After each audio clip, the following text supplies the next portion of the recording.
स्वागत है गाइस आप सभी का एडवांस डिग्री में। आज हम आपको BSc second year fourth semester और एमएससी फर्स्ट ईयर का सेकंड सेमेस्टर जो कि आपका थर्ड पेपर है फिजियोलॉजी, उसमें आज आपका टॉपिक हम पढ़ाने वाले हैं इम्यूग्लोबिन्स।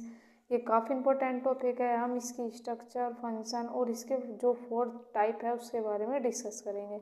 तो चलिए वीडियो को स्टार्ट करने से पहले अगर आप हमारे चैनल पर नए हैं तो हमें लाइक कीजिए, सब्सक्राइब कीजिए और शेयर कीजिए और कमेंट करके ज़रूर बताइएगा वीडियो कैसा बना है। तो देखिए, सबसे पहले इम्यूग्लोबिन होता क्या है। जो ये इम्यूग्लोबिन होता है ये क्या करता है, ये एंटीजन से लड़ने की इसमें ताकत होती है, यानी कि ये एंटीबॉडी होती है। एक तरीके की जो हमारी बॉडी होती है किसी भी बीमारी से लड़ने की क्षमता प्रोवाइड कराता है। और ये चार टाइप की हमारे बॉडी में जो होती है एंटीबॉडी पाई जाती है जो कि एंटीजन से लड़ने में प्रोटेक्शन प्रोवाइड कराती है। तो चलिए देखते हैं इम्यूग्लोबिन्स क्या है। तो जो देखिए इम्यूग्लोबिन्स होता है, इसका क्या काम होता है। सबसे पहले इसकी स्ट्रक्चर है जो कि आपको दिखाई दे रही होगी। Antibody are produce of the globin proteins. तो ये क्या होती है, ये ग्लोबिन्स प्रोटीन होती है, यानी कि ये प्रोटीन्स की बनी होती है और ये एंटीबॉडी प्रोवाइड कराती है, यानी कि जिससे हमारी बॉडी जो बीमारियां होती है उससे कौन सुरक्षा करती है, एंटीबॉडी हमें बचाने का काम करती है। सपोज कीजिए आपको फीवर हो गया, तो अगर हमारी जो बॉडी होती है वो क्या करती है, वो फीवर से बचाने के लिए हम जो ये टैबलेट खाते हैं, पैरासीटामोल या कॉम्बिफ्लेन जो खाते हैं, वो क्या होते हैं, उनके अंदर एंटीबॉडी पाई जाती है जो कि एंटीजन से लड़ने के लिए हमारी बॉडी में एंटीबॉडी को तैयार करती है। तो एंटीबॉडी ही हमें बचाती है किसी भी एंटीजन से। तो it is the also called the immunoglobulin. तो इसे क्या कहते हैं, ये जो होता है ये इम्यूग्लोबिन्स होता है जो हमारी बॉडी को बीमारियों से लड़ने की क्षमता देता है। That are the mainly synthesised in a serum and tissue in the fluids. तो आपने देखा होगा वो जो हमारी स्किन होती है, सपोज कीजिए जो हमारी स्किन है, जब इसमें जो एंटीजन होता है, जब वो एंटर करेगा तो हमारी जो बॉडी होगी उस पर कुछ रिसेप्टर्स लगे होंगे जो कि हमारे ब्रेन तक मैसेज पहुंचाने का काम करेंगे और जो हमारी बॉडी होगी वो तैयार हो जाएगी किससे लड़ने के लिए, एंटीजन से लड़ने के लिए। तो जो टिश्यू होते हैं वो कहाँ पर पाए जाते हैं, वो हमारी बॉडी में पाए जाते हैं। फ्लूइड होता है एक तरीका, this is a antibody A the special type of protein. तो ये क्या होती है, ये जो एंटीबॉडी होती है ये स्पेशल टाइप के कैसे होते हैं, प्रोटीन्स की बनी होती है। ये किस में हेल्प करती है, ये न्यूट्रलाइजेशन ऑफ एंटीजन, यानी कि जो एंटीजन होते हैं उन्हें मारने में बहुत ज़्यादा हेल्प करती है, यानी कि न्यूट्रलाइजेशन करती है एंटीजन को। अब इसके कुछ फंक्शन देख लेते हैं।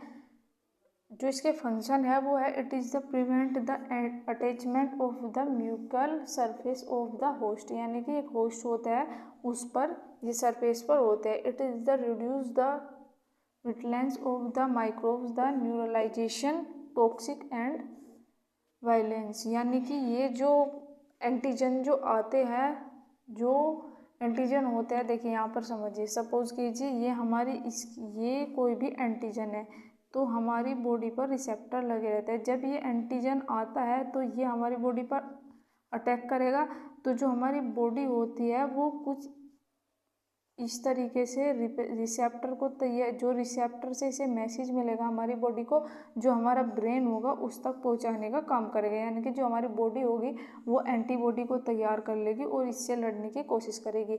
अगर हमें कोई भी बीमारी होती है तो वो 15 दिन तक हमारा जो बॉडी होती है वो एंटीबॉडी को तैयार कर लेती है, यानी कि एंटीजन से लड़ने की क्षमता को तैयार कर लेती है। अगर 15 सपोज कीजिए कोई भी नया एंटीजन आया हमारी बॉडी को मतलब हमको डिसीज़ करने के लिए, तो जो वो हमारा क्या होता है, एंटीबॉडी जो होती है उसे बनने में समय लगता है, क्योंकि जो एंटीजन जो होता है वो अलग अलग वेव का होता है। तो इसलिए जब हमारी बॉडी में एंटीबॉडी बनती है तो उसे कुछ समय लगता है।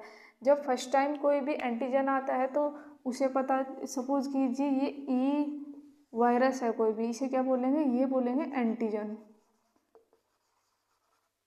ये फर्स्ट टाइम हमारी बॉडी पर आया एंटीजन ए, तो इसमें क्या होगा, जब ये फर्स्ट टाइम आ गया तो हमारी बॉडी से पहचानने में इसको पता नहीं लगेगा, क्योंकि इसके लिए सबसे पहले क्या होगा, न्यू एंटीजन होगा। जब ये सेकंड टाइम आएगा तो हमारी जो बॉडी होगी, इसे प्राइमरी भी बोलते हैं, प्राइमरी प्रोसेस भी बोलते हैं, या मैसेंजर भी बोलते हैं, कि फर्स्ट टाइम आएगा तो इसे पहचानेगी नहीं। लेकिन अगर ये ही एंटीजन सेम ए वाला सेकंड टाइम आया, यानी कि सेकेंडरी बार आया, तो ये क्या करेगी, हमारी बॉडी पहले से ही एंटीबॉडी तैयार कर लेगी इस एंटीजन को किल करने के लिए, क्योंकि हमारी बॉडी पे एक बार पहले प्रहार कर चुका है। इसीलिए हमारी जो बॉडी होगी वो सेकेंड टाइम प्रिपेयर हो जाएगी इस एंटीजन से लड़ने के लिए। तो it is the help phagocytosis the process. तो देखिए जो फेगोसाइटोसिस प्रोसेस होती है, इसमें क्या होता है, हमारी जो बॉडी होती है, जो हमारी सेल जो होती है, उसमें कोई भी एंटीजन एंटर करेगा। सपोज कीजिए ये कोई भी क्या है, ये हमारी बॉडी हो गई या स्किन हो गई। जब इस पर कोई भी एंटीजन आकर अटैक करेगा, एंटीजन आकर अटैक करेगा तो क्या करेगी, हमारी जो बॉडी होगी वो उसको अंदर ले लेगी। फैगोसाइटोसिस का मतलब होता है इसको खा जाना, इसे अंदर की ओर खा जाएगी, यानी कि इसको अंदर की ओर ले लेगी। अब इसकी स्ट्रक्चर ऑफ हीमोग्लोबिन्स देखते हैं। सबसे पहले ये जो हीमोग्लोबिन्स होता है ये वाई शेप का होता है। तो यहाँ आपको ये स्ट्रक्चर दिखाई दे रहे होगी, जो ये है ये वाई शेप का है। ये 2 टाइप के होते हैं, एल चेन यानी कि लाइट चेन, सेकंड जो होता है एच चेन यानी कि हैवी चेन। तो देखिए यहाँ पर आपको दिखाई दे रहा होगा, ये जो है ये लाइट चेन है, यहाँ पर आपको दिखाई दे रहा है। ये जो हो गई, ये हो गई लाइट चेन और ये हो गई हैवी चेन। और ये जो यहाँ पर आपको दिखाई दे रहा है ये किससे जुड़ी हुई है, यहाँ पर जो आपको दिखाई दे रहा होगा ये जो बॉन्ड है ये कौन से है, ये इंटर चेन यानी कि अंदर की ओर जो चेन होती है ये वो होते हैं, और ये डाई सल्फाइड बॉन्ड से जुड़े होते हैं। तो इसका जो सिंबल होगा, जो डाई सल्फाइड बॉन्ड का जो सिंबल होता है वो ये होता है। आगे इसमें दिखाएंगे, इसके 4 टाइप भी होते हैं वो भी बताएंगे। तो ये किससे जुड़ी होती है, ये डाई सल्फाइड बॉन्ड से जुड़ी होती है, जो कि इस पर बाइंड रिसेप्टर्स होते हैं। और कंप्लीट बाइंडिंग रीजन यानी कि ये कंप्लीट बाइंडिंग रीजन होता है। और ये जो नीचे का जो पोर्शन पाया जाता है ये क्या क्या पाया जाता है, ये हिंद रीजन्स पाया जाता है। और ये वेरिएबल जो ऊपर वाला जो रीजन्स होता है, देखिए इसे क्या बोलेंगे, इसे वेरिएबल रीजन्स बोलेंगे, और जो नीचे वाला होता है उसे हिंद रीजन्स बोलेंगे। इसमें देखिए ये जो CH1 है यानी कि ये ऊपर वाली जो है ये सेकंड है CH2 और ये CH3, और ये यहाँ पर एक बॉन्ड के द्वारा जुड़े हुए होते हैं। आपको ये पता ही लग गया किसके द्वारा जुड़े होते हैं, ये डाई सल्फाइड बॉन्ड द्वारा जुड़े हुए होते हैं। तो इसके हीमोग्लोबिन जो वाई शेप, ये कैसे होते हैं, वाई शेप के होते हैं, यानी कि सिंपल स्ट्रक्चर है। इसके बाद में इसके 4 टाइप और स्ट्रक्चर है वो हम देखेंगे, इसके बाद में डिस्कस करेंगे उसके बारे में। ये एक नॉर्मल सिंपल स्ट्रक्चर है जो कि वाई शेप की होती है। ये प्रोटीन्स मॉलिक्यूल की बनी होती है। तो किसकी बनी होती है, ये प्रोटीन्स मॉलिक्यूल की बनी होती है, विच हैज़ अ स्पेशल चैन। ये तो कैसी होती है कि एक स्पेशल टाइप की चैन होती है जो कि 2 रीजन से बनी होती है, लाइट चैन और हैवी चैन। तो देखिए अब इसमें आगे हम डिस्कस करते हैं।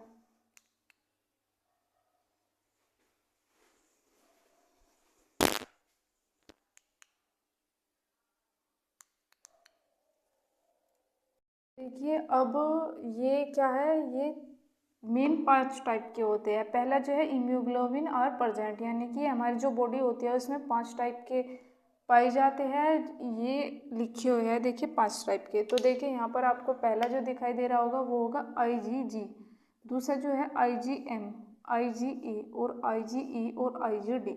तो ये 5 टाइप के हमारी बॉडी में इम्यूग्लोबिन्स पाए जाते हैं। और ये सबसे पहले इसमें हम डिस्कस करेंगे IgG की। तो देखिए ये जो पहला डिस्कस कर रहे हैं ये कर रहे हैं हम IgG की। तो Ig is the most abundant antibody. It is the 70 से 80% of total immunoglobulins। तो देखिए ये जो हमारी बॉडी में कितना ज़्यादा परसेंट में पाया जाता है, यानी कि 70 से 80% पाया जाता है। और मोस्ट एविडेंट यानी कि ये जो वर्ड लिखा हुआ है ये इसका मतलब है कि बॉडी में सबसे ज़्यादा यानी कि जो हीमोग्लोबिन है उसमें सबसे ज़्यादा जो मात्रा पाई जाती है वो IgG की मात्रा पाई जाती है। देखिए 70 से 80%। मान लीजिए ये 5 है, तो इसमें जो सबसे ज़्यादा मात्रा पाई जाएगी वो IgG की ही पाई जाएगी। It has a 23 day life span, यानी कि इसका जो जीवन चक्र होगा, जीवन काल जो होगा, यानी कि जितने दिन, सपोज ये मंथ होता है 13 का या 31 डे का, तो इसमें 23 डे तक ही ये जीवित रहेगा, यानी कि 23 दिन तक ही हमारी बॉडी में जिंदा रहेगा, उसके बाद ये मर जाता है। Ig is the very special types of the antibody which can cross the placenta and the interfolius and the provide the immunity। तो देखिए इसमें 2 वर्ड सबसे इम्पोर्टेंट आए हैं यहाँ पर। ये क्या है, तो हमारी बॉडी के लिए सबसे स्पेशल टाइप की है एंटीबॉडी जो है, इसकी मात्रा ही सबसे ज़्यादा है, तो कैसे है, सबसे ज़्यादा इम्पोर्टेंट है हमारी बॉडी के लिए। दूसरा है which can cross the placenta. Placenta का मतलब क्या होता है, जब कोई भी बच्चा माँ के पेट में होता है, तो जब उसका खाने पीने का, सपोज कीजिए ये गर्भाशय है, यानी कि ये बच्चा होता है, तो जो ये प्लेसेंटा होता है ये बच्चों को, जो बच्चा अंदर होता है उसे खाने पीने का, न्यूट्रिशन देने का काम किसका होता है, ये प्लेसेंटा का होता है। प्लेसेंटा ही एक ऐसा माध्यम कह सकते हैं जो माँ के ब्लड से, कह सकते हैं, न्यूट्रिएंट्स को, भोजन को निकाल कर बच्चे को देता है, या उसका पेट भरने का काम करता है। वो किसे देता है, प्लेसेंटे में ही बच्चे को न्यूट्रिशन प्राप्त होता है। दूसरा है इंटरफोलस, तो ये क्या करता है, प्रोवाइड इम्यूनिटी, यानी कि जो ये होता है, यानी कि जब बच्चे का जन्म होता है 5 दिन तक, यानी कि सपोज कीजिए बच्चे का जन्म 1 तारीख को हुआ, तो 5 तारीख तक जो माँ का सबसे पहला जो दूध होगा वो येलोइश रंग का होगा, यानी कि वो पीले कलर का होगा। जब वो दूध बच्चा पीता है तो बच्चे में एंटीबॉडी बहुत ज़्यादा मात्रा में तैयार हो जाते हैं, यानी कि जो अंदर प्रोटेक्शन का काम करता है वो करता है प्लेसेंटा। अंदर किसी भी वायरस को, या कह सकते हैं कोई भी डिसीज़ नहीं हो सकती, कोई भी बीमारी नहीं हो सकती जब तक प्लेसेंटा के थ्रू बच्चे को जाता है खाना पीना। उसके बाद में फीटस, यानी कि जब बच्चा बाहर आ जाता है, जब उसका बर्थ हो जाता है, तो क्या होता है, फीटस यानी कि जब वो माँ का दूध पीता है, तो जो दूध होता है वो इतना पावरफुल होता है, एंटीबॉडी इतनी ज़्यादा उस मिल्क में पाई जाती है कि बच्चा बीमार नहीं हो सकता। जो बच्चे को बीमारी से बचाने का काम करती है वो माँ का दूध ही करती है। अगर बच्चे को माँ का दूध मिल जाए तो वो सबसे ज़्यादा पावरफुल और स्ट्रॉन्ग होता है, और उसमें बहुत सारी ताकत होती है। जो शुरू का 5 दिन का जो दूध होता है वो येलोइश रंग का होता है, यानी कि पीले कलर का होता है, और उसमें सबसे ज़्यादा एंटीबॉडी पाई जाती है, यानी कि बीमारियों से लड़ने की क्षमता सबसे ज़्यादा पाई जाती है। तो आपको पता चल गया होगा प्लेसेंटा क्या होता है। It is the active during the secondary immune response. तो मैंने अभी पीछे भी बताया था कि प्राइमरी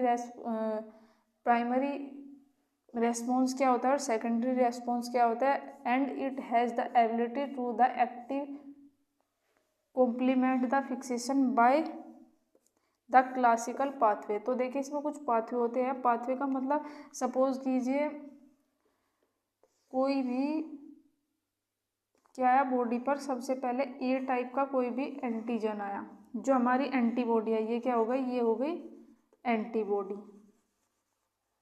ये हमारी बॉडी हो गई, इसमें क्या है, एंटीबॉडी है। कोई भी एंटीजन आया हमारी बॉडी में,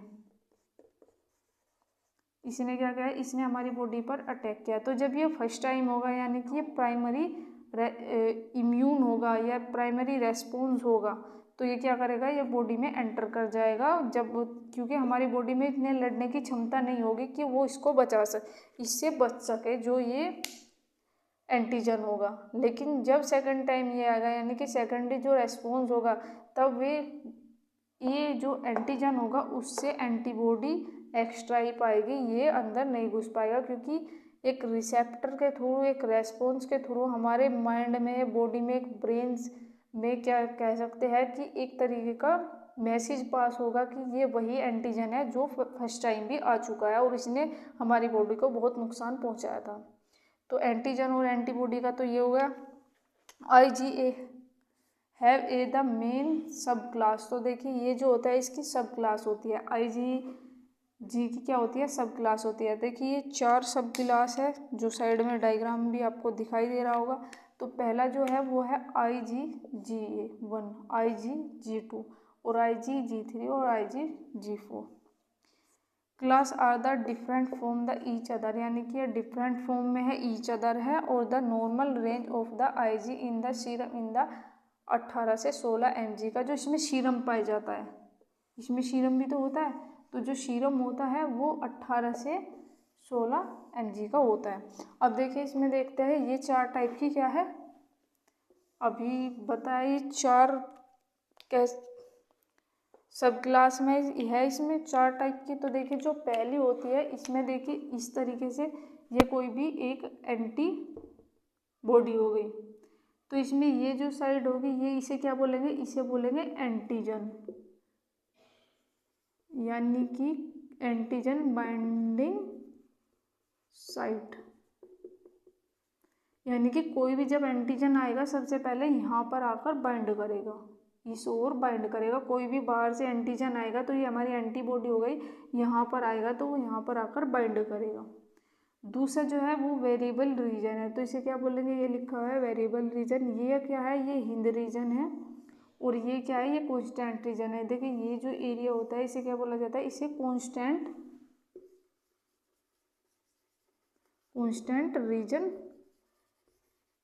रीजन बोला जाता है, यानी कि ये कार्य नहीं करता। तो देखिए इसमें जो यहाँ पर आपको SS के मैंने अभी पीछे बताया था, जो डाइसल्फाइड बॉन्ड होते हैं वो इसमें कुछ कम पाए जाते हैं, सेकंड वाले में कुछ ज़्यादा, और जो थर्ड वाला होता है उसमें काफ़ी मात्रा में पाए जाते हैं, और जो फोर्थ वाला है उसमें भी 1 या 2 पाए जाते हैं। तो अब इसमें हम आगे देखेंगे, जो अब बात करेंगे इसमें IgM के बारे में कि ये क्या होता है। तो चलिए देखते हैं IgM। अब हाइपर सेंसिटिविटी भी इसमें एक वर्ड का यूज़ किया गया है जो कि काफ़ी इम्पोर्टेंट है, वो टॉपिक भी हम डिस्कस करेंगे। तो देखिए अब जो सेकंड पार्ट है वो है IgM। तो जो ये IgM है, IgM is a effective antibody which has the highest molecule है वेट अबाउट द 1 लाख, यानी कि इसका जो वेट होता है वो 1 लाख के तकरीबन होता है, और ये इफेक्टिव एंटीबॉडी होती है, और ये जो मॉलिक्यूल होता है वो हाईएस्ट इसका मॉलिक्यूल होता है। It has the 5 immunoglobulins molecule which are the attached to the each other by J chain. तो जो इसकी स्ट्रक्चर देखेंगे उसमें क्या पाई जाती है, उसमें J चेन पाई जाती है, यानी कि J शेप की चेन पाई जाती है। नॉर्मल इसकी रेंज होती है वो IgM की वो 0.5 से 2 mg की होती है। It has the pentameric structure, so it is also called IgM antibody. तो जो ये पेंटामेरिक होती है, यानी कि इसमें 5 भुजाएं या शाखाएं कह सकते हैं, उसे ही पेंटामेरिक कहते हैं। तो देखिए अब इसके स्ट्रक्चर के बारे में डिस्कस कर लेते हैं। देखिए इसकी स्ट्रक्चर है IgM, ये सेकेंडरी है। तो देखिए कहाँ पर है J शेप, ये क्या है, ये J शेप है। तो कहाँ पर पाई जाती है, ये बीच में स्थित होती है। और देखिए 1 2 3 4 5, यानी कि इसे पेंटामेरिक क्यों बोला गया है, क्योंकि ये 5 शाखाएं या 5 भुजाएं इसकी होती है, इसीलिए इसे पेंटामेरिक बोला गया है। अब देखिए जो इसके साइड में या पर बीच में जो दिखाई दे रहा है इसे क्या बोलेंगे, इसे डाइसल्फाइड बॉन्ड बोला जाता है। और जो ये होता है, ये बीच वाला जो रीजन होता है इसे H चेन बोला जाता है, और जो ये बाहर वाला होता है इसे L चेन बोला जाता है। तो आई होप कि आपकी स्ट्रक्चर समझ में आ गई होगी। अगला जो है वो है तीसरा IgA। तो जो ये IgA होता है, this is the second most evident antibody which normal range 0.6 4.2 mg/dl, यानी कि ये सेकंड मोस्ट एविडेंट है। मैंने फर्स्ट वाला जो था आपको उसमें बताया था, IgG में मैंने बताया था कि वो भी मोस्ट एविडेंट है, ये सेकंड है, वो फर्स्ट था। It has the 2 immunoglobulins molecule which attached to each other by J chains. तो ये कैसे अटैच होता है, ये भी J चेन से अटैच होता है, और ये भी इसका जो मोलिकुलर वेट होता है वो भी काफ़ी अच्छी मात्रा में पाया जाता है। Ig is a prevent in different secretion as milk, tear, saliva और इंटेस्टाइन्स एंड डिफरेंट पैलेस। तो देखिए ये कहाँ कहाँ पर मौजूद होते हैं। ये जो हमारा सलाइवा होता है यानी कि जो हमारी टंग होती है, जो जीभ होती है, उसके नीचे जो सलाइवा होता है, हमारी बॉडी में जो एंटीजन होते हैं वो 3 जगहों से सबसे ज़्यादा एंटर करते हैं। पहला जो हो गई हमारी नोज़, दूसरी जो हो गई टंग और तीसरी जो हो गई हमारी आँखें। यानी कि इन 3 चीज़ों में हमारी बॉडी में सबसे ज़्यादा कह सकते हैं जो एंटीजन होता है वो एंटर करता है। तो हमारा जो एंटीजन से जो प्रोटेक्शन करती है वो हमारा सलाइवा होता है जो जीभ के नीचे होता है। नोज़ में हमारे सीलिया होते हैं यानी कि इसमें भी म्यूकस पाया जाता है कुछ टाइप का। तो वे और डिफरेंट पार्ट में पाया जाता है। It is the main function is the that is the protect mucus membrane from the microorganism. तो ये इसका जो मेन फंक्शन है, जो इसका मेन कार्य है वो क्या है, वो प्रोटेक्ट करता है। किससे करता है, ये मेम्ब्रेन जो होता है उससे माइक्रो ऑर्गेनिज्म से भी प्रोटेक्ट करने का काम करता है। अब देखिए इसका स्ट्रक्चर देख लेते हैं। ये इसका स्ट्रक्चर है जो कि ये यहाँ पर पैलेस है, ये एक सिक्रीशन पैलेस है, ये जी चेन है, यहाँ पर देखिए जी चेन पाई जाती है। ये एच चेन होता है यहाँ पर हिंद रीजन। ये डाइसल्फाइड बॉन्ड देखिए ये जो जुड़े हुए हैं ये किससे जुड़े हुए हैं, ये डाइसल्फाइड बॉन्ड से जुड़े हुए हैं, ये एल चेन होगा। तो ये सेकंड स्ट्रक्चर हो गई। अब देखते हैं फोर्थ IgD। तो देखिए जो IgG होता है ये structure is the same as IgG के। तो इसकी स्ट्रक्चर कैसी होती है, IgG की होती है जैसी उसकी होती थी फर्स्ट वाले की, सेम इसकी भी स्ट्रक्चर ऐसी होते हैं, यानी कि इसकी भी स्ट्रक्चर ऐसी ही पाई जाती है। आपने देखा होगा कि उसकी स्ट्रक्चर कैसी थी, कुछ ऐसी ही उनकी स्ट्रक्चर थी। देखिए इस टाइप की उनकी कुछ स्ट्रक्चर आपने देखी होगी, इस टाइप की उनकी कुछ स्ट्रक्चर थी। जो IgA था, IgG था, जो उनकी इस टाइप की स्ट्रक्चर थी कुछ। देखिए ये बना दी मैंने यहाँ पर, ये इस टाइप की इसकी स्ट्रक्चर थी। तो सेम IG की कुछ ऐसी ही स्ट्रक्चर है। और it is normal range is about 3 mg 100 ml in the serum. तो इसमें कितना होता है, इसमें इतना सीरम पाया जाता है। इसका जो मोलिकुलर वेट होता है वो 1,80,000 इसका मोलिकुलर वेट होता है। इसका कोई स्ट्रक्चर नहीं है, इसका स्ट्रक्चर मैंने बता दिया ऐसा होता है सेम IgE। यदि आपका एग्जाम में क्वेश्चन आ जाए तो आपको यही स्ट्रक्चर ड्रॉ करके आने होंगे, इनका आपको यही एग्जाम्पल लिख कर आना होगा कि IgG के जैसा सेम स्ट्रक्चर होता है IgD का। अब देखते हैं IgE। तो ये लास्ट है, इसके बाद में आपका ये टॉपिक कंप्लीट हो गया। डिटेल में हमने पढ़ा दिया। अगर टाइप पूछ ले, फंक्शन पूछ ले, कुछ भी पूछ ले तो आपको यही लिख कर आना होगा। अब देखते हैं IgE। तो जो ये Ig होता है is the most important immunoglobulins which is the structurally same as the IgG। तो इसकी भी स्ट्रक्चर कैसी होती है, इसकी भी सेम ऐसी ही स्ट्रक्चर पाई जाती है।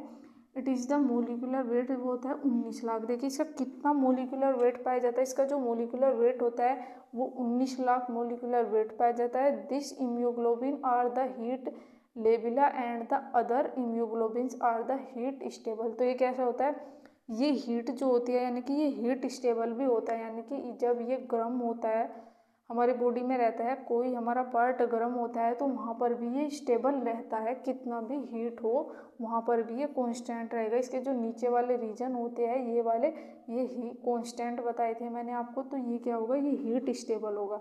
It is the also prevent on the superficial and the fight against different invariance if in the any conditions reduce the level of the IgE the may be have one type hypersensitivity asthma fever in the body different part. तो देखिए इसमें क्या गया है, ये fight करते हैं, ये डिफरेंट टाइप के जो हमारी बॉडी में बीमारियां होती हैं उनसे लड़ने की हमें क्षमता देते हैं। जैसे टाइप फर्स्ट जो हो गया वो हाइपर सेंसिटिविटी, जो हाइपर सेंसिटिविटी होता है, सपोज कीजिए आप जंगल में गए, आपने किसी लीफ को टच किया और आपने अपने फेस पर क्या कर दिया, अपने हाथ को फेस पर लगा लिया, टच कर लिया, तो आपको क्या होगी, आपको छींकें आने लगेगी, क्योंकि कह सकते हैं कि उससे आपको एलर्जी हुई अचानक से।